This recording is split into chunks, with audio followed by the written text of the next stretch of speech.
Hello and welcome back to Bicyclelegs Talks Music and another episode of Favorite Song from Each Album. And can you please welcome back to the channel the one, the only Mr. Davey Cretin from Cretin Classics. Davey, always a pleasure to have you on the channel. Thanks for having me back, Bicycle Legs. We're going to be talking about my favorite band in the history of recorded music. Well, there you Yes. go. So indeed, yes, we're going to be talking about our favorite song from each Yes album. This is going to be a two-parter because they've got a huge catalogue. Today, we're going to be looking at the first half of the catalogue. So, we're going to be looking at albums from the debut album all the way through to 90125. And then in the new year, sometime, we will come back and we will do from um, Big Generator all the way through to Mirror to the Sky. So, look forward to that one in the new year. But for this one, we're going to be looking at, I suppose, what is considered by a lot of people to be the classic period of Yes. Certainly their most successful period as far as sales and all that sort of thing goes. Davey, you say Yes are your favorite band of all time. When did you start listening to Yes? Okay, as I've mentioned in myriad shows on YouTube, I found FM rock radio in 1977, and I was still like a tween back then. I was a wee lad, as they say in England, where Yes are from, of course. And I heard all these great songs with a singer with a very high voice, and it was John Anderson. And yes, and I fell in love with the music. I started buying the old albums. The first one I bought, I will get to in this show, and I'll mention what it was because I heard a certain song on the radio, and that made me go out and buy the new album at the time of its release. So Cool. I've been a fan for, wow, 40, over 47, 48 years or so. Yeah. And I started No. seeing them. I'll also mention when I started seeing them live during the show as well when we get to it. Yeah. No. Cool. For me, it'll be at the very end of this show that we talk about where my entry point was because it was definitely 90125 and Owner of a Lonely Heart. But then I had an older friend who used to love sharing music with me, and he introduced me to some of the 70s Yes. In particular, he gave me my first copy of Fragile. So, um, and people who've seen my Yes studio albums ranked will know that that one ranked very, very highly. I love Fragile to death. But so that's kind of my beginnings with this band. So let's get straight into it and have a look at the very first Yes album, which is simply called Yes. Yes. It's from 1969. And pick your favorite song, Davey, from the Yes debut album. Okay, before I do that, this album charted nowhere.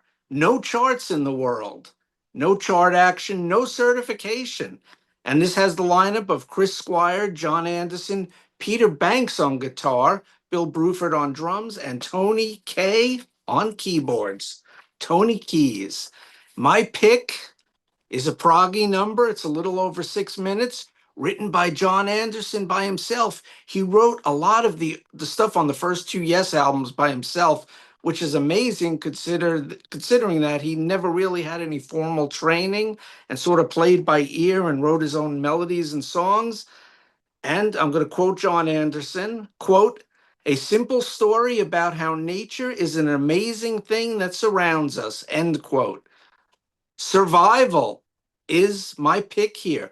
Bill Bruford wasn't really a fan of this song. He thought the melody was way too drippy, and he wasn't that thrilled with the ecology inspired words that Anderson came up with. Now, Peter Banks' wah wah guitar opens up this song, and it's got sort of, because it's from the 60s, it's got that psychedelia feel. It's a little bit psychedelic, and he's using wah wah. It sounds really good. And the band comes crashing in. And I really like Bill Bruford's jazzy rhythms here and his hi-hat work. Just trying to focus in on Bruford's drum work on the first five Yes albums. He's awesome. He's amazing. No wonder he had to go to King Crimson with Robert Fripp. Where was I on my notes here? Chris Squire's trebly bass, of course, rules. And I really like Tony Kaye's organ work on these first few albums that he's on, the first three. The song starts to fade at the 116 mark, and a new melody begins, a trick they also use later on Perpetual Change from the Yes album. Peter Banks has some really nice acoustic guitar work here, and it's too bad he didn't use it to more effect on the first two albums that he's on. And John Anderson finally starts singing at the 2 minute and 14-second mark. So it's a really long intro. Listening to this stuff on earbuds, headphones, they use great panning effect where the organ will start on the right side, then move to the left side. The guitar is all the way on the left at certain points. So I love the way they do that, the production work on the early albums. I wrote down I really like Tony Kaye's organ and piano work on the first three Yes albums. Excellent backing vocals here by Chris Squire and Peter Banks. And I like Tony Kaye's organ runs on the chorus where they're singing Survival and he's doodle-doodle-doot, doodle-doot. Great stuff. And the way everyone ends the song, there's that little flourish where you hear the guitar, the keyboard, the bass. Great ending to the song. So Survival is my first pick from the debut self-titled record. Yeah, no, that's a great choice. That's also the album closer. So, I mean, that's a great way to end an album too. That bit you're talking about right at the very end, where it's sort of like each instrument does its little diddle diddle dee, Yep. and that's how the album leaves you off, and I think that's really really cool too. Um, my pick is a song, if memory serves me correctly, it's the side one closer. Yes, it is. And that's the song Looking Around. Ooh, good Um, choice. yeah, I mean, it's always been a really a favorite of mine from those really early albums. Um, again, you talk about Tony Kaye and his organ on these first few albums. You really get that in the introduction to this song. You get that diddle diddle diddle diddle diddle diddle diddle diddle, you know. Yeah. Um, and that's something he was really good at, I think. You know, um, eventually, after the Yes album, they'd kind of leave him to the side because they wanted to expand their sound into synthesizers and mellotrons and all that sort of thing. And Tony Kaye really wasn't that kind of keyboard player. He was an organist. He And was old school. yeah, so but he's great on this album and he's great on the next album. And you know, but this is a really up-tempo song. It's lively. You get those lovely harmonies again. I remember seeing a documentary about Yes, and Bill Bruford's talking about the early period of Yes and emphasizing the fact that Yes were a vocal group. They weren't necessarily a group from the beginning anyway about, long instrumental passages and chopsmanship and all that sort of thing. They would get into that, as we will see, on later albums. But at the beginning, they were very much a vocal group, and it was all about. I mean, yeah, Peter Banks was contributing to the vocals as well, but for me, I've said this on other shows too. For me, the Yes secret sauce, as it were, is the blend of John Anderson and Chris Squire's voices. That's to me what makes this band special. It what makes them stand out from a whole bunch of other prog bands from the 70s and that sort of thing. So yeah, that's my original choice. Looking around, just a little honorable mention here to Harold Land, which I think is a really great little song, and it's one of the first sort of lyrics that John Anderson wrote, which is a little bit of a story song, sort of telling a little story about somebody, and I like that about it too. So, all right, let us get into the second album, and I've got the naughty version of the album cover there. Time and a Word from 1970. This album was a little bit controversial because they were putting an orchestra on it, which was not a universally accepted idea within the band, particularly from Peter Banks. would Yep, eventually lead to him leaving the band before the album came out. But I still think this is a rather good album. I think it's got some really good songs on it. I Whether agree. the orchestra always works or not is definitely debatable. But there's some excellent songs on this album, so I'll be interested, Davey, to see what song you have chosen as your favorite from this one. Okay, before I do that, this only charted in England, their home country. It hit number 45, so it was their first chart action. And it's the same lineup as the first album. And my choice from this album, again, John Anderson wrote this song by himself, and it's so epic, it's so proggy, a little under 6 minutes.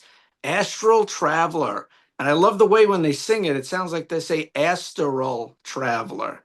Just they extend it out a little. So I wrote down that this is the album that, quote, first broke the band, end quote, but not in a good way. As you said, the band brought in the orchestral arrangements to augment the sound, but Peter Banks was very upset. He said it went into his sonic territory. It infringed on his playing. He didn't like it. He wanted the orchestra taken off. He was outvoted, and that's what you said lent him to being kicked out of the band. The first member to be let go of the band. And I think John Anderson was the hatchet man back then.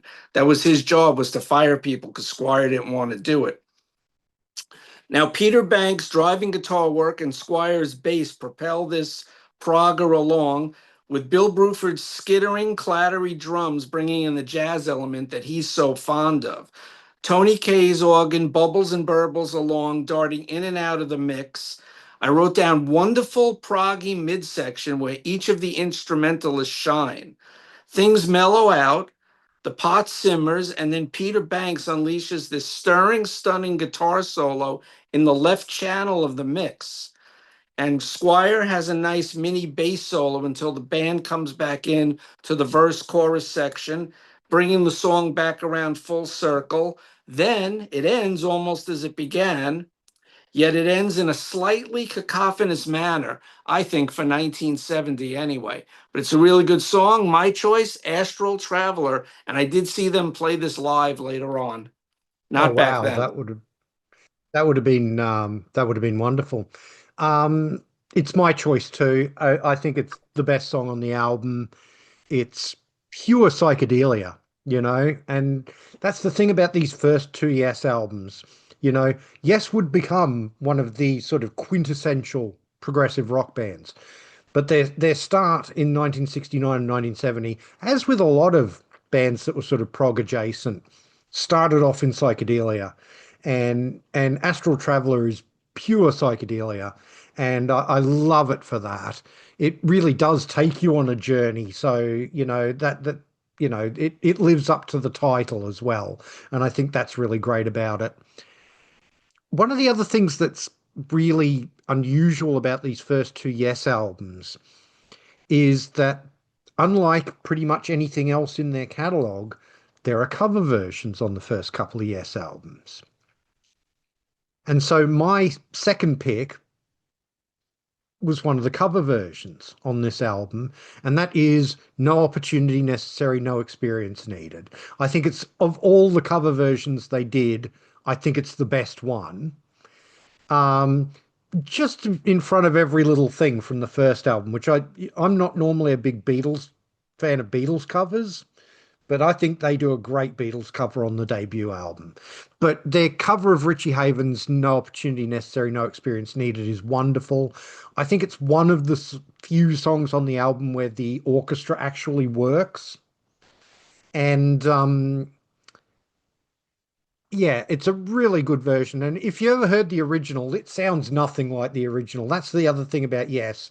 When they did do cover versions, they completely reinvented the songs. They didn't do faithful covers at all. They turned them into Yes songs, and they do that absolutely with No Opportunity Necessary, No Experience Needed. Including adding what Bill Bruford would describe as the cowboy music or the bonanza music at the beginning, the diddle diddle diddle diddle diddle diddle diddle, the on the Yep. violins and all that sort of thing. Um, I mean, I've heard them do live versions of that too, like on like old videos and that sort of thing. And they could do it without the orchestra too, and they could play it really well too without the orchestra. But yeah, it's a great cover version, and that's my second pick off the album. Um, and then yeah, I mean, we would get our first lineup change after that. We would get into this album, the Yes album, which was very much their breakthrough album as far as commercial success and all that goes. We lose Peter Banks. Did he leave or was he pushed? You know, um, Pushed. and they bring in Steve Howe, originally from a band called Tomorrow, and Bodast, and a couple other things. He even, I don't know if you know this one, Davey, or not, but he auditioned for The Nice when Davey List left The Nice. He auditioned for The Nice, and they would have given him the job, but he decided not to take it. And they decided to go ahead as a three-piece without a guitar player. So I don't know if that would have worked, but he works really well, obviously, in Yes. So, and Absolutely. you know, of the six tracks on this album, I think probably five of them are still considered Yes classics. Um, so a lot to choose from here as far as famous Yes songs go. What did you end up going for? Before I say that, just to add to what you said before about when Yes did cover versions, they took them and turned them inside out. I always thought they got that from Vanilla Fudge, who did it Mm. first. Yeah, That quite was possibly. I just didn't want to interrupt your flow by saying that. So this album, their breakthrough from 71, hit number 4 in the UK, number 40 in America. It was certified silver in the UK and platinum in America. My choice from this album was my hardest one. I had it down to three, then to two, and then which song do I like better? It was very difficult, but I eventually chose the 9.5 minute song written by Anderson, Squire, and Howe, Starship Trooper, which is a perennial favorite of Yes fans, divided into three sections, each written by one of the members. Life Seeker Part 1, 3:16 was written by Anderson. Disillusion Part 2, 2 minutes 21 seconds by Squire.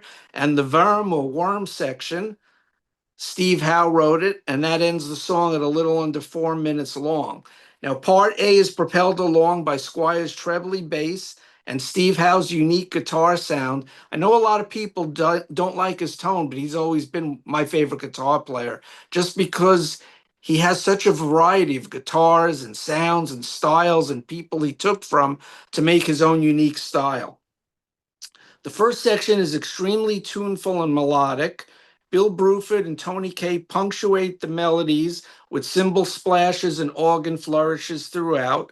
Then you move on to the second section written by Squire, Disillusion. Steve Howe comes in with this finger chicken picking acoustic guitar style, which reminds me of Chet Atkins, which was a huge influence on Howe himself. And then you get these great harmony vocals, but I think it's just with Squire and Anderson, and it's just these beautiful harmony vocals. And then this soon dissolves into a very ear-pleasing melodic section with mint harmony vocals, and I think Howe's in there too a little bit. And then you get the closing Worm section, kicks in at 5.5 minutes, and it starts out with Steve Howe's plaintive guitar playing as each instrument slowly gets added to the mix and it spirals and it builds. And there's this great crescendo at the 8:24 mark. And the band capitalized on it when they play it live. They slowed it down. And then Squire with the bass pedals comes in. And it was such an effect when they did it live. It sounded great live song. And Steve Howe took this section of the song. I think it was from an early Tomorrow or Bodast, but I think it's a Bodast composition that he had previously written. And this is something Yes would do throughout their career, use earlier songs and sections that they made on their own, take from their solo stuff, their demos, to form a Yes song from. And they did this especially on the Union album, but More about that on the next episode. So that is my choice. Starship Trooper was a tough choice. Like I said, this Hmm. was the last pick I made. I couldn't figure it out. I'll be interested to see if the song I've picked is the other one that you were tossing up with. Because I mean, Starship Troopers a great song, absolutely, but it kind of is, in three sections and all that sort of thing. So it's one of those sort of songs they stitch together from individual parts rather than getting together and writing it as a team, as it were. So Exactly. the song I've picked is the album closer, and that's Perpetual Change. Was That that was the other not one my you other were? choice. Oh, okay. Well, there you go. I love Perpetual Change, written by John Anderson and Chris Squire, because for me, it's the song that points to the future of Yes. You know, a lot of people say this is where the real Yes begins with the Yes album. I find the Yes album, as much as I like it, to still be kind of transitional. Um, I think the song that really points to where they would go with Fragile and Close to the Edge and all that sort of thing is Perpetual Change. And it's to me the proggiest thing on the album. It's, nearly 9 minutes long as well. It's, got a bit of synthesizer in it. I know that Tony Kaye wasn't real keen on that sort of thing, but you can tell that's where they want to go, the rest of the band anyway. It's where they want to go. And I feel like it's one of the most challenging songs compositionally on the album. Um, it's got those wonderful John Anderson melodies in it, and it's got those great harmonies and all that sort of thing. You've got some great guitar playing from Steve Howe, as you do throughout the whole album. One thing I will say, and I've said this elsewhere as well, you talked about Steve Howe's guitar tone, and I'm talking specifically his electric guitar tone. He's obviously a more virtuoso player than Peter Banks was. Tone wise, I don't think he's 100 miles away from what Peter Banks was doing. I feel like it's a smooth transition. He would change his guitar tone and get more sort of psychedelic and weird on some of the later albums. But I think on this album, his guitar tone doesn't sound all that different from the sort of things that Peter Banks was doing. And so that makes it a smooth transition from the Peter Banks to the Steve Howe era, for my ears anyway. So yeah, again, album closer for me, Perpetual Change, best song on the album. What was the other song you were tossing up with? The first song, Yours Is No Disgrace. I love that song Mm. too. Yeah.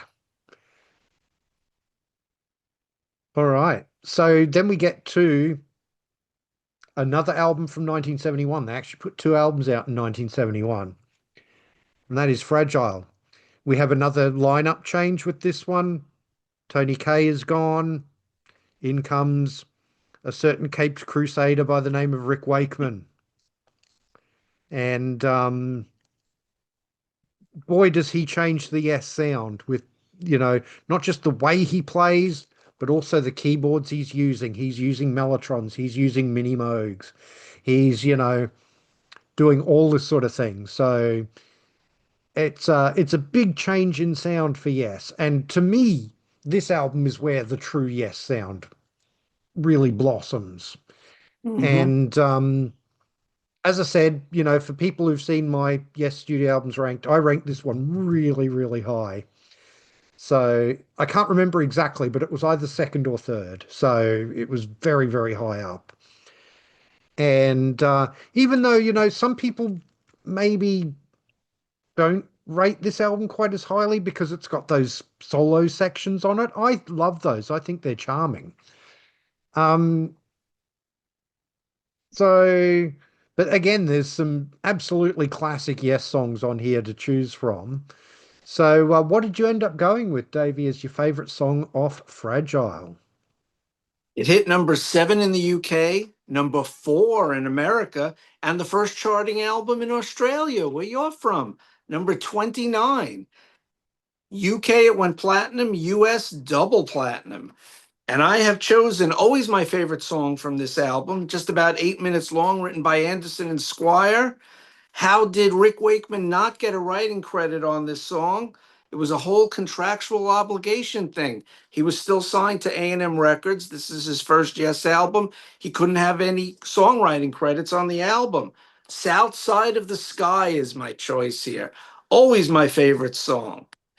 Starts out with this howling wind, then you get the whole band coming in after a little brief drum intro by Bill Bruford, and it's a song about climbing mountains, both in actuality and spiritually. That's the way Anderson wrote it. Steve Howe has some sterling guitar runs throughout the song, just these great runs he's doing as Anderson's singing. And then you get that great piano vocal section in the middle from 2 minutes, 7 seconds in till about 5:40. And it's one of my favorite parts of the whole Yes catalog. And they didn't really perform this song live back in the day too much because they just couldn't pull off those harmony vocals. The way they sang with each other on stage, it just never worked live. So this was not a big live song till they brought it back later on. After that great piano section, the hard rocking part comes back in, and then the song slowly fades, and you get that opening howling wind. So, South Side of the Sky, my favorite song from Fragile. Always has been, always will be. Yeah, and it's my favorite song off the album too, because, you know, what I love about this is, yes, we're always one of the more sort of sunshiny and positive prog bands, as opposed, say, to your King Crimsons or your Vandergraaf Generators. This is one of the few songs where they don't mind going into a bit of the darkness, musically and lyrically. And I love that about this song. And, it does, Rick Wakeman's piano bit in the middle. Wow. I mean, just goes to show a lot of people, and I get a bit upset with this because, I mean, sometimes it's a justified criticism. Some people will say that, yeah, Rick Wakeman's a very talented keyboard player, but he's not very tasteful. And like sometimes I can hear that, certainly in some of his solo stuff.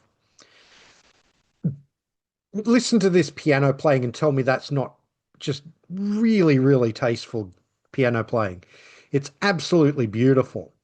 And those harmonies where they're just singing the la las, Yeah. it's just beautiful. And one of the things I love about that section, not just that you have all these beautiful harmonies, but you get Chris Squire is quite prominent in that bit.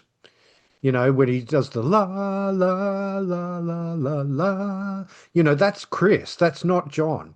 John's doing some higher stuff around it, but it's just wonderful. And Steve sings great in that section too. And Steve gets a lot of flack for his singing. And again, when he's singing lead, I think that's kind of justified. I don't think he's a great lead singer, but I think he's a very good backing vocalist and harmony singer. So, and this is a prime example of him being a very good harmony singer. So, yeah, it is the best song on the album. I mean, the other one that I was tossing up with is Heart of the Sunrise, which is another absolutely classic Yes song. Mhm. Um, Maybe a more obvious choice than ours, than South Side of the Sky. It's certainly one that they played a lot more in concert than South Side of the Sky. Oh, But yeah. it's one of their great proggy songs and a great way to end an album again. They were great with album closers, this band. One thing I wanted to say about South Side of the Sky too is for any of our viewers, if you've never heard it, on the deluxe edition of Snow by Spock's Beard, they did an absolutely cracking cover of South Side of the Sky. So check that out if you've never heard it, because it's really, really good. Then we Great get the band. album. Yeah, great band indeed. Then we get the album that a lot of people, not me, but a lot of people might call the greatest progressive rock album of all time, Close to the Edge. I think it's an excellent album, don't get me wrong, but it's not even my favorite Yes album, much less my favorite progressive rock album. So, uh, this one probably not too hard a choice simply because there's only three songs on it. One song takes up all of side one and the other two take up all of side two. So we could almost rank the songs on this one, I think, Davey. But which of the three songs on this album did you end up picking as your absolute favorite? Well, the song that I picked was actually a single. It hit number 42 in America and number 76 in Canada. The record hit number 4 in the UK, number 3 in America, 21 in Australia. Australia, sorry. Uh, Platinum in the UK, platinum in the US. And I'm going with a contrarian choice, I think, just because of the way they play this live. It's such an emotional song for me. I'm going with And You and I as my choice. Not the title track, surprisingly. Oh, I'm on the wrong page. Sorry. Yeah. 10-minute song. John Anderson did the words, and the other, actually, all four members, excluding Rick Wakeman, are credited for the music here. It's in four sections: Chord of Life, Eclipse, The Preacher, the Teacher, and the ending, The Apocalypse. I didn't write much down on here. I wrote down the most emotional song on the record for me, especially when they play it live. Every band member shines, especially Steve Howe on acoustic guitar, electric guitar, pedal steel throughout the song. Just him and Gilmore, great pedal steel players, in my opinion. Oh, Rick absolutely. Wakeman's, yep, Rick Wakeman's mini moog solos throughout the song, his lead synth lines, great. The climax slays me every time, especially in concert. And I wrote down the vocal guitar, and I think it's a Mellotron. Denouement is marvelous, and it's the icing on the cake to an incredible song. So I am actually picking And You and I as my choice from this album. Yeah. No, I almost went for that myself because I think I agree with you. It is probably the emotional core of the album. Yep. And yeah, I mean, when they play it live, it absolutely cooks. Um, Especially that my favorite section of it is the preacher teacher section when you've got that wonderful again, you've got that kind of chicken picking acoustic and um John Anderson singing the sad preacher nailed upon the corridors of time and all that sort of thing. I love that. It's a great song. I had to go with the title track though, Close to the Edge. It's one of my all-time favorite sidelong epics. It starts off, with this really sort of burbling, almost nature sounds. And then it just gets really squally with the guitars and the synths and you get this huge long, I think the whole intro is about 4.5 minutes before you actually get lyrics. In that intro, there's a few sort of da da da vocals, but there's no lyrics yet. Um, and then the lyrics make no sense, absolutely no sense. You know, That's John. um, which will call you from the depths of your disgrace and rearrange your liver with the solid mental grace. What the hell is he talking about? I have no idea, but I love it.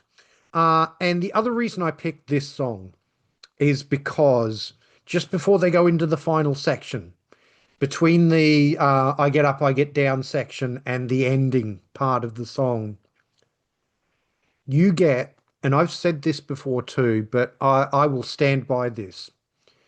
You get the single best organ solo in the history of recorded music. Wow. Um, High Rick praise. Wake, Rick Wakeman's organ solo on this is just it just gets me every single time.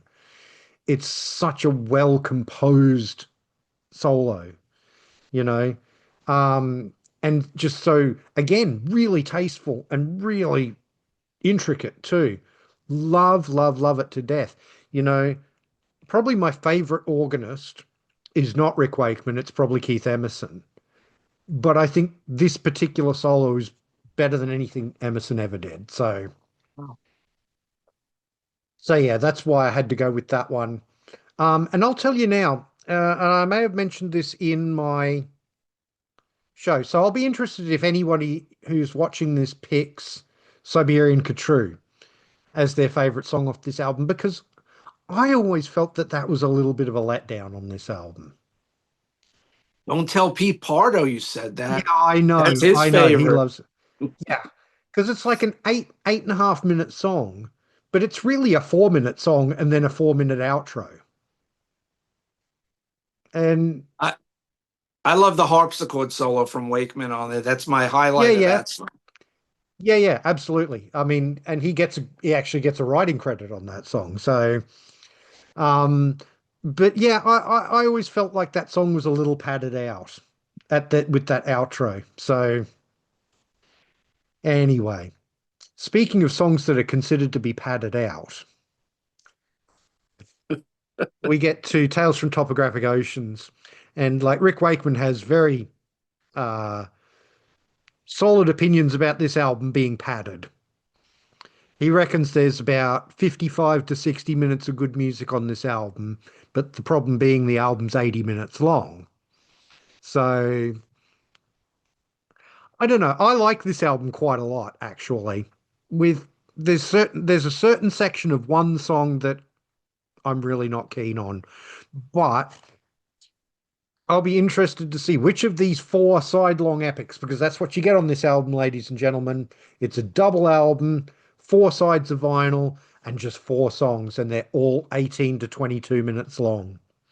Yep. So, which one of these side-long epics did you end up picking? I think I know what it'll be, but I'll be interested to hear from you what it is.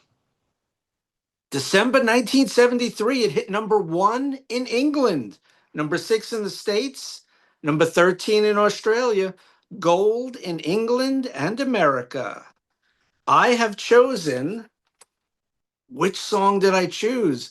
When they reissued this on CD later on, they added 2 minutes. They added a really cool synthy, spacey, guitar-y intro.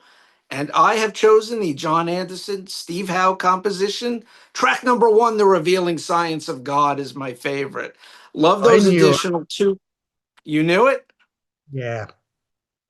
And you'll see why in a moment. I will explain myself. I love that extra 2 minutes tacked on to the beginning. When I first heard it, I said, why wasn't this on the original version?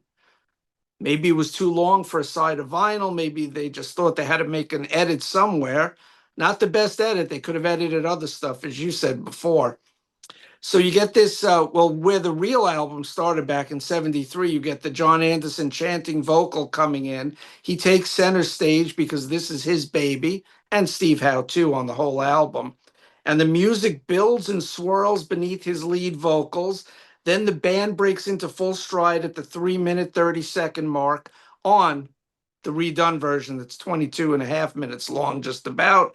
And this is the first appearance of Mr. Alan White on the drum kit. And he brings the Hmm. band in with this really nice fill, this really nice roll. And he brings it on this double set. You can't fault the choice. He was a great rock and roll drummer.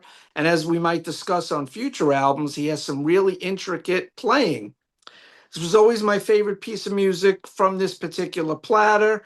The most Yes-like song on the record to me. That's what I love about it. It has a great ebb and flow throughout. And my favorite part of the song is, I guess, what you would call the chorus, when the John and the guys start singing, "Whatever happened to this song we once knew so well," and then they do the moment, moment, moment. That whole part is my favorite part of the song. Guess that's the chorus. Revealing Science of God. I'm not going to go into the whole song. It would take Yeah. way too long. So that is my choice. Yeah, and it's my choice too. I think it's the obvious choice on this album.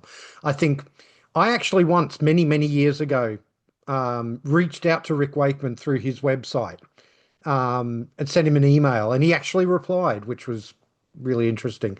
And Holy cow. I said to him about this album, I thought that the first two songs on this album were really, really good, and then it's the second two songs that really had the padding on it, and he agreed with that 100%. So, um, but yeah, the Revealing Signs of God. It's also the song I think that they've played the most since the Tales from Topographic Oceans tour. If they're going to bring anything back from Topographic Oceans, it's usually either that or Ritual. And Mhm. it's just an incredible song. It's, as you say, the most yesy. It's the most sort of traditional yes sounding. Um, it's got some great playing by all the members of the band. And you mentioned Alan White. He's on this album. Bill Bruford had left the band. And and Bill Bruford, he's the first one to leave the band rather than get kicked out. But Yes. and he left to join King Crimson, you know, which was considered a very odd choice for him to do at the time because yes, we're huge. Crimson were known for sort of imploding every 18 months sort of thing. And people thought it was weird. I remember seeing a documentary about prog, and the narrator said that it was that Bill Bruford leaving Yes to join King Crimson was somewhat akin to somebody defecting into East Berlin. So, Great analogy. but yeah, Revealing Science of God is absolutely wonderful. The other song I would have picked is The Remembering, which is the song on side two. A little more pastoral, certainly in certain sections of it. But again, a really wonderful. It and The Revealing Science of God are the two sides that I think really cohere, and you get some wonderful playing, particularly from Rick on The Remembering. Um, and you get the title of the next album in the lyrics on The Forgot about Remembering. that. So yeah, you get that. Relaya, da da da da da da da da. Love that song. This album, people really got upset at me when I did my yes ranking because I did not have this particularly high because I struggle with this album. See, I and that's struggle how I with this feel album. about Tales. My feelings, Mm. Tales from Topographic Oceans, I struggle with that album, and I have for 45 years or so since I bought it. And Scott Lade from the Prague Corner, we love you. Don't hate us for criticizing Tales from Topographic Oceans. We know it's your favorite album of all time. Yeah, this one I struggle with because it's a very noisy album. A lot of people Um, do. Again, Rick Wakeman now has left the band because he couldn't handle Tales from Topographic Oceans. He struggled with the recording of it. He struggled 10 times more with the tour of it. All the stories about him having curries on stage and letting off little toy dinosaurs walking across the stage and things like that. And John Anderson didn't like that at all, and it came to a head and he left. Yep. And he wouldn't have been able to contribute to this album anyway, because this album's very jazz fusiony, and that's just not the kind of player Rick Wakeman is. So you get Patrick Moraz on this album and this album only. Again, only three songs on this album. Just like Again, Close to the Edge.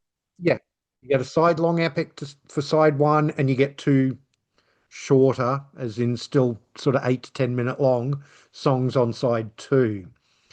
So, which one did you choose out of these three songs as your favorite, Davey? November 1974, hit number 4 in the UK, 5 in America, and 15 in Australia. Only certified gold in America. I really like this record a lot. I know that it could be hard for some people because it's very jazz fusiony, it's very angular, it's very noisy, like you said. Steve Howe's guitar tone on certain songs could just drive people batty and bonkos, as Regis would say. I was a bit torn on this because there are two tracks I love and one track I really like a lot, but I went with The Gates of Delirium, almost 22 minutes long. My notes, my quick notes, because I'm not going to do notes on a 22-minute song. The Swiss Twiddler, as my coworker Josh at the record store used to call him, the Swiss Twiddler joins the fray on arguably the grandest Yes epic of all time. very loosely based on Leo Tolstoy's 1869 novel War and Peace, because Anderson read the reviews of Tales where everyone said, oh, it's like he's writing the Bible. It's like he's writing War and Peace. He's writing this epic song. He's going beyond the scope of what people should do. And he said, okay, well, I'll show them. I'll write a song about war. There'll be a big battle. There'll be this climax, and then there'll be this heavenly ascension. And that's what this song is, really. So it's John Anderson's brainchild. The whole band is credited on it. It's an anti-war song, but it starts out with the conflict escalating. It builds into this full-blown war section, and then comes the ethereal, magnificent, beautiful soon section. From 15 minutes to 22 minutes, it's the whole almost 7-minute ending of the song. Steve Howe in particular shines on this song on the pedal steel guitar. Amazing. It's a heavenly ending to a phenomenal song. I definitely want this played at my funeral. It's very touching to me, and it's very emotional, this song, especially the ending. So I went with The Gates of Delirium. Yeah. Pardon me. Yeah, no, no, no. I get it. The soon section is for me far and away the best part of that song. Um, I struggle with this album not because it's jazz fusiony, because I love jazz fusion. I struggle with this album because it's noisy, especially that battle section in the middle of Gates of Delirium. Mm. And I was nodding my head furiously when you were talking about Steve Howe's guitar tone on this album because I really don't like it. I find it ugly. Um, and I had the same problem on Tales on the third song, uh, which is really his guitar tone is just so That squally and snake, screechy. the snaky lead line, Yeah, that part. yeah, yeah. But yeah, and so that's what I struggle with on this album. And then you get Sound Chaser, and it's like 10 minutes more of that. Um, and the whole cha-cha-cha vocals I never was into on that song. But, and this is probably not most people's choice for favorite song on this album. I love To Be Over. That was my number two choice. I almost chose it. I love that song, you So do know, I. and you get some of that wonderful pedal steel guitar on that song, but you get this lovely sort of ethereal music. It's after these two songs that just absolutely, just make your pulse go. Like even if you're really into that, those first two songs are like drinking six energy drinks in a row, and they really get the blood pumping. To Be Over, it brings you down again, and it's calm and gentle. And then when it does get moving a little bit with that sort of pedal steel section, um, yeah, to me, it's far and away the best song on the album. I like it a lot. Patrick Moraz's playing throughout this album is really interesting. He doesn't sound like any other Yes keyboard player. Um, I don't necessarily. This is not my favorite thing that Patrick Moraz was ever on. I love the Refugee album. I think that's absolutely brilliant. Um, but yeah, I mean, yeah, it's an album that I still listen to and I still enjoy, but it's a tough listen. I have to be in the right mood for Relayer. It's not something I can chuck on just any old time. And that's how I So feel about Tails. So yeah. So then the band would break for a while. They would each do a solo album of varying quality and success. I think, actually, I think all the solo albums are good with the possible exception of Alan White's, which, let's face it, it was really somebody else's album that had his name on it because he didn't write any of those songs. He right. didn't sing any of those songs. He just played the drums on them. But I mean, I think most people will agree that Chris Squire's solo album was the best. Um, I personally then think John Anderson. I love Elias of Sun Hillow. Um, Story of I I think is great. I actually heard that album before I was really listening to Yes. So, Wow. because it was just in a random lot of records that I found. The box, And that box. yes, that box where I found Brain Salad Surgery and a whole bunch of other albums where I discovered prog for the very first time. One of the albums in that was The Story of I.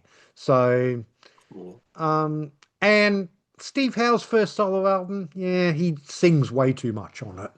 I like his second solo album better where it's mostly instrumental. So, Yep. but after that, they would reconvene. Patrick Moraz would be ousted from the band in favor of a return of Rick Wakeman, and we would get my personal favorite Yes album, Going for the Oh, One. It's only recently that this has become my favorite, but the more I listen to this album, the more I love it, the more I realize for me, there just isn't a duff track on this album. Everything works and works perfectly on this album. There's 5 songs, so we've actually got a few slightly shorter songs. Um, so what is your favorite song from Going for the One? July 77 with the naked man on the cover. Number Hmm. one in England, eight in the US, 16 in Australia, certified gold in the UK and the US. This is another one I struggled with because there's so many great songs on the album, but I had to go with the John Anderson, Steve Howe penned Awaken, the last song on the album, 15 and a half minutes. Another song that I think Wakeman should have been given a songwriting credit on. For his church organ work, he conducted the choir that's on it towards the end of the song, and that great piano intro, 37 seconds long. I don't know why Wakeman didn't get a writing credit on here, but I had the pleasure of seeing them perform this live many times. Perhaps the best version was on the Union tour. And I saw the Union tour like 6 or 7 times. My friend and I followed them around the tri state area. We saw them in Jersey, New York, Connecticut. I bought almost every shirt that was available on the tour, not that they would fit me now. And just seeing this song live with the 8-man lineup, they could do it all live, and it was an amazing version of it. And the tour for Union blows away the Union album, but more on that in our next episode. Rick Wakeman on church organ, did the choral arrangement. Alan White on tuned percussion in the midsection adds so much to the song. I love that tuned percussion. You get Chris Squire on 8-string bass, John Anderson on harp, and you hear him playing the harp. And when I saw him play with the Band Geeks earlier this year, he broke out the harp. A roadie didn't come. 80-year-old John Anderson took the harp from the drum riser, put it on, and played when they did Awaken. It was phenomenal. Getting back to my notes here, and Steve Howe, I didn't mention on pedal steel guitar on this song. It all adds up to pure magic. The beginning, the entrancing middle section, the hard rocking section, the climax, the musical coda, the whole enchilada. Awaken is my choice for going for the one. Yeah. I mean, and don't forget Chris Squire on the triple neck bass as well. So, not only is Awaken my favorite song on this album, it is my favorite Yes song, bar none. It's just the perfect Yes song for me. I believe it's also John Anderson's favorite Yes song. So, and everything you said about it, absolutely correct. That piano intro is just stunning. The very first time I heard that, it took my breath away. And and then the church organ in the middle is just so good. The tuned percussion that Alan's playing is actually an instrument called the crotales, and they're like these little tiny cymbals, but they're all tuned to different notes. And you can see it on his kit when you see sort of uh, footage of them playing the song. And he's just doing the ding, ding, ding, ding, ding, ding, ding, ding, ding, ding. Yeah. So yeah, I mean it to me it's just the perfect Yes song.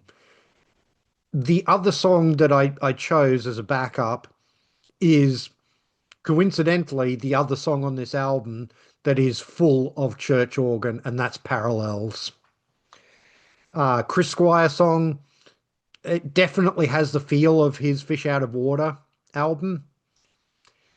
And I love that album to death. I think, if that was a Yes album, it would be a top five Yes album for me, Fish Out of Water. Great It's album. it's that good. And it's always a bit of sad to me that Chris Squire didn't do more solo stuff. Because if it was going to be as good as Fish Out of Water, I would love to have heard it. But Exactly. Parallels is a great song. It's got that wonderful secret sauce again of John and Chris singing together, in the verses. And then you get the chorus, that it's a beginning of a new love inside, you know. And you get some great guitar playing. Alan's great and solid throughout it, but just Rick Wakeman just absolutely wailing on the church organ. Just brilliant stuff. Um, such a good song. But as I said, five songs on this album. I could have picked any of them. I could have picked Going for the One. I think Going for the One is one of those great songs where you get this rare glimpse into John Anderson's sense of humor, kind of making fun of himself in the lyric. Turn of the Century is absolutely beautiful. And Wondrous Stories. What a great single. And a top 10 hit for them in the UK.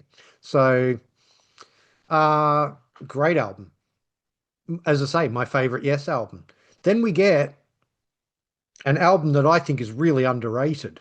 I've done an in defense of this album, so I'll leave a link to that in the description if anyone wants to check that out. I am, of course, talking about Tormato. Same lineup, 1978. Band have very mixed feelings about this album, but I think, except for one song, I think this album mostly works really well. So, and you get 8 songs on this album, so there's a lot more to choose from. They're being a little more concise. 1978, so we're in the height of punk and that sort of thing. So, maybe they thought they needed to write shorter songs and all that sort of thing. I could have chosen half a dozen songs off this album, Davey. So, what did you end up Wow. going for? Number 8 in the UK, 10 in America, 22 in Australia. It's certified gold in the UK and somehow platinum in America. But I bought this as a cutout. I think they sent out so many copies, but they had so many returns that it quickly became a cutout. I remember buying this in Brooklyn by my grandmother's house as a cutout for a couple of dollars back in the day, late 70s, early 80s. I don't remember exactly when I bought it. I have an odd choice for my favorite song from this album. And like you said, I had 3 or 4 songs that I was going to choose from. I went with the John Anderson, Steve Howe, Rick Wakeman co-write, 6 minutes long. Arriving UFO is my odd choice for my favorite song. You get Rick playing the Byrotron keyboard. He financed its creation by a guy named Dave Biro or Biro. I'm not sure how it's pronounced. Later, he said he lost 50,000 pounds on this investment. So it was one of those bad Rick Wakeman investments. And he had a bunch of those he's spoken about over his career. I wrote down that all 4 instrumentalists shine on this song, especially Wakeman and Chris Squire's harmonized Rickenbacker bass guitar. I know it's an odd choice for my favorite song, but I like the sci-fi themes. And as a teenager, I was a sci-fi nerd, so it enraptured me, this song. Very futuristic sounding, but it's still melodic.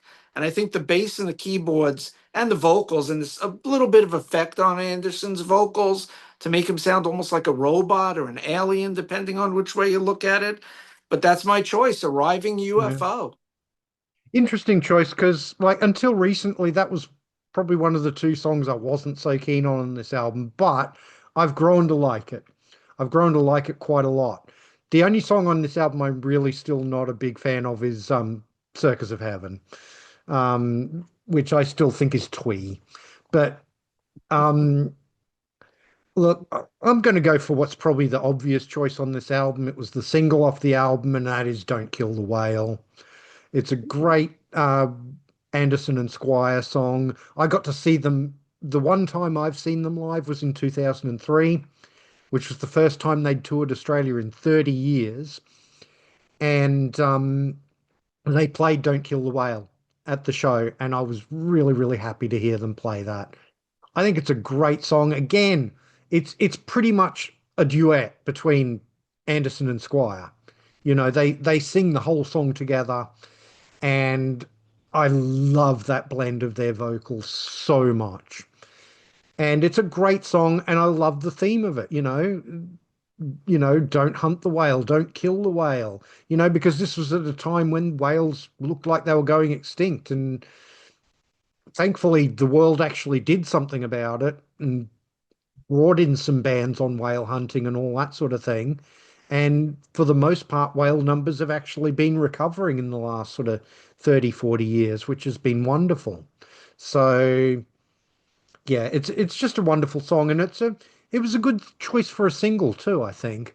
So yeah, that's my favorite is Don't Kill the Whale. I also really like Release Release on this album. It's like really energetic. It's got almost a punky feel to it, and it's a great way And to close out side one. So, that one's not one of my favorites on here. I'm no, sorry fair to enough. say. No, fair enough. I thought you were going to pick the last song on the Silent Wings of Freedom. I think a lot of Yeah, Yes fans would pick that one as their favorite, which is a great song too. yeah, absolutely. Especially Then we get, Squire's bass playing on that song. yeah, Immense. then we get probably like the biggest like shock to Yes fans. Rick Wakeman leaves the band. That's not a big shock. He's already done that a couple of times. John Anderson leaves the band, and that's huge. And who do they get to replace them? They get Trevor Horns and Jeff Downes, also known as the Buggles. I love the Buggles to death. I have done a favorite albums of all time show on The Age of Plastic. I'll leave a link to that in the description as well. I think it's a fabulous album. I think they were a good fit. And they made this album, which was not particularly well liked at the time, Drama, but in the last sort of 5, 10 years, this has undergone a real major critical reappraisal, and now a lot of Yes fans will say, "Yeah, actually, this is a really, really strong Yes album." It's definitely a favorite of mine. 6 songs all up. What did you end up choosing as your favorite song from Drama? August 1980, there was no internet and word traveled slowly, and people didn't even know that Wakeman and Anderson were out. They didn't know the Buggles were in. It surprised and shocked a lot of fans, like you said. Number 2 in England, number 18 in America, number 69 in Australia, only certified in the UK as silver. This was another hard choice for me to pick, but I'm going to have to go with this was the first Yes album I bought brand new. They were playing Tempest Fugit on the radio, but I heard a different song on the radio, and that's the one that made me go out and buy it. New York FM Rock Radio was playing Does It Really Happen? 6.5 minute song written by the band. And I've always said that the intense instrumental cohesion and the way the guys sort of read each other's minds, I love the instrumental playing on this album. And of course, Trevor Horn sounds good on the lead vocals. He couldn't really compete with Anderson on the touring circuit. And they did okay in America, but when they went to Europe, that's when he got a lot of boos, and that's what broke up the band after this album. It was a strain hitting Anderson's notes live. But Mm. Chris Squire's bass solo after that fake ending where it fades out, you think the song is over, and it comes back in. Love that bass solo he's doing. It's like lead bass guitar on this song. And Jeff Downes' keyboard work throughout, especially that closing section where he's doing the lead. Do do do do do do do do do do do do do do do. Love that part of the song. It's majestic. It's marvelous. So even though Machine Messiah is a monster of a track, I had to go with the song that brought me into the album. Does it really happen? That is my choice here. No, no, good choice. I'm just going to quickly say, I see in like Yes groups on Facebook and all that sort of thing, a lot of people talk shit about Jeff Downes as a keyboard player. They think he's not as good as Rick Wakeman. He's this, that, and the other, and blah, blah, blah, blah, blah. he's not the same keyboard player as Rick Wakeman. Nobody is. I think Yep. he's a hell of a keyboard player, though. Especially on Um, this album. yeah, absolutely. Um, I could have chose pretty much anything off this album, with the possible exception of "Man in a White Car," which is really only a little bridging song anyway. It's only like a minute and a half long or whatever. So what I did end up going with on this one is "Into the Lens," which to me is the perfect example on this album of the blending of the three Yes guys and the two Buggles guys. Because this is a song that Buggles had already written. It was called "I Am a Camera." Yep. And there is a version of it on the second Buggles album, which is called "Adventures in Modern Recording." Well worth checking out because it's very different. It takes out all the bits that Howe and Squire and White added to this song. And they added quite a bit. But the Oh, yeah. basics of the song is a Horn Downs composition. I think it's a terrific song. I think it's the best Trevor Horn vocal on the album.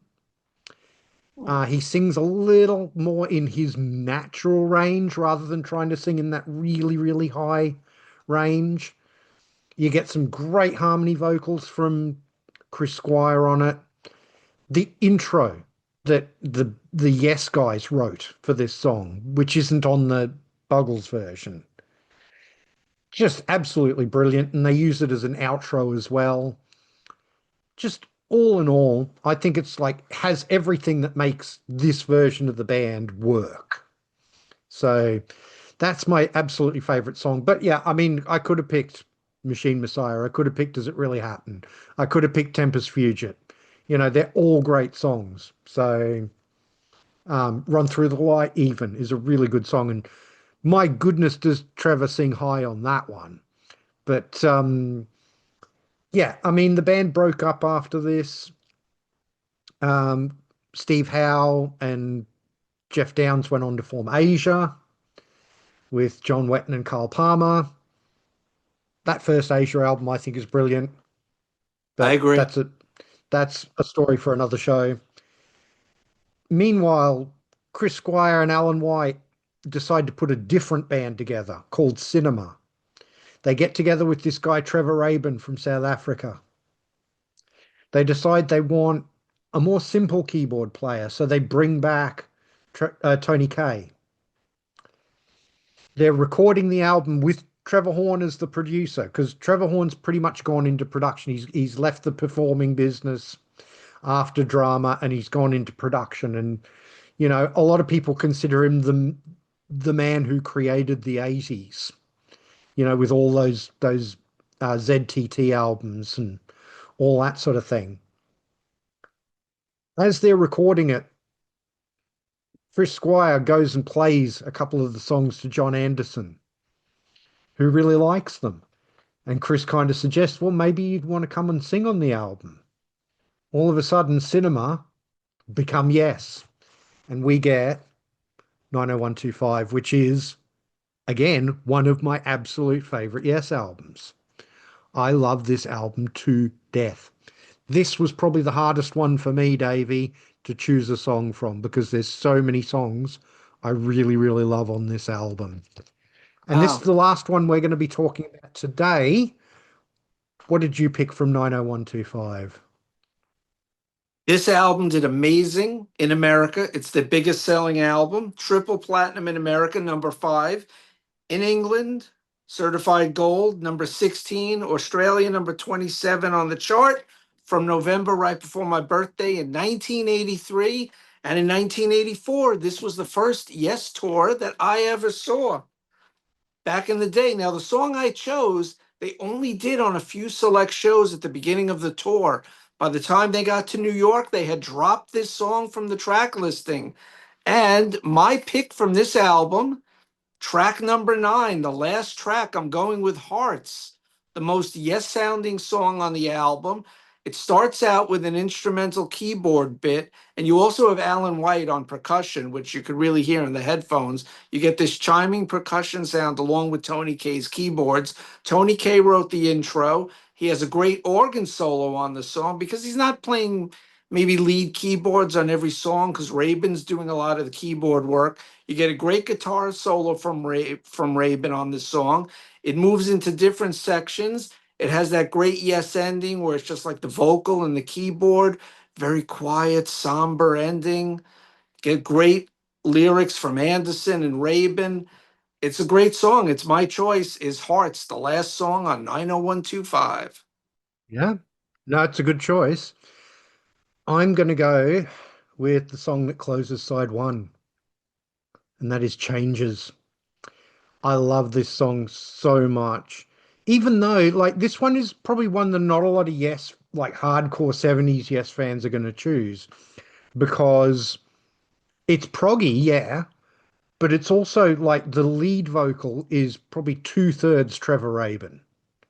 So, really the only parts where John Anderson's doing lead vocal is the choruses. And then there's that little bridge section, that one word from you, one word from me. Um, that bit, which is probably his contribution writing wise to that song. So that's probably the one little bit that John actually threw into that song, which I think otherwise is very much a Trevor Rabin song with, help from Chris Squire. And then John probably contributed that one little section. But I think Trevor sings the hell out of this song. I think he's a great lead vocalist.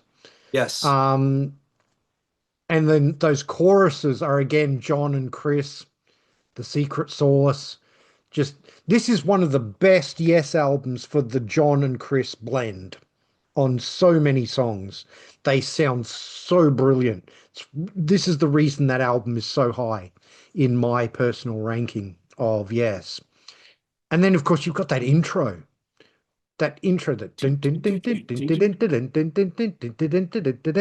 which is I think it's in 19 or something ridiculous, you know.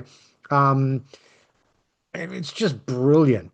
Um so yeah, Changes is my favorite song. I almost picked It Can Happen, which again is a song I really, really like. It's mostly a Chris Squire song, writing wise. Um But and he even sings some lead vocal on that song in that look up, look down, look out, look around. That's that's Chris singing lead, which again, you don't get very much in Yes, and I wish we got a little bit more of. So, because I think he had a phenomenal voice.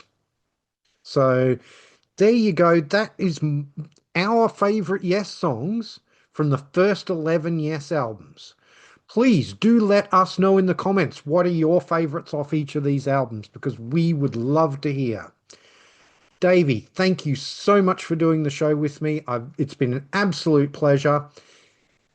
If any of my viewers are not already subscribed to Cretin Classics, please go and rectify that immediately. I will leave a link in the description as I always do. Go and check his stuff out. He has a lot of really, really good content. He's even had me on the show once or twice, which has been absolutely wonderful. And I look forward to doing future shows over on Cretin Classics. Please do like, share, and subscribe. It really does help the channel out. If you're new to the channel, please go and have a look at some of my other videos. I have everything playlisted, so if you want to see some of my other favorite songs of all time shows, I have a playlist for those. If you want to see some of my studio albums ranked shows, like my Yes studio albums ranked, I'll leave a link to that in the description. And if you want to see my appearances on other people's channels, like Cretin Classics, I also have a playlist for those. If you want to follow me on social media, I'm at bicyclelegs on Instagram, Twitter, and a bunch of other places. I also have a dedicated bicyclelegs Facebook page and bicyclelegs merch. Links are all in the doobly-doo. Please do give those all a follow and join in the conversation. I'd really love to have you there. Thank you very much for watching, and I'll see you in the next one.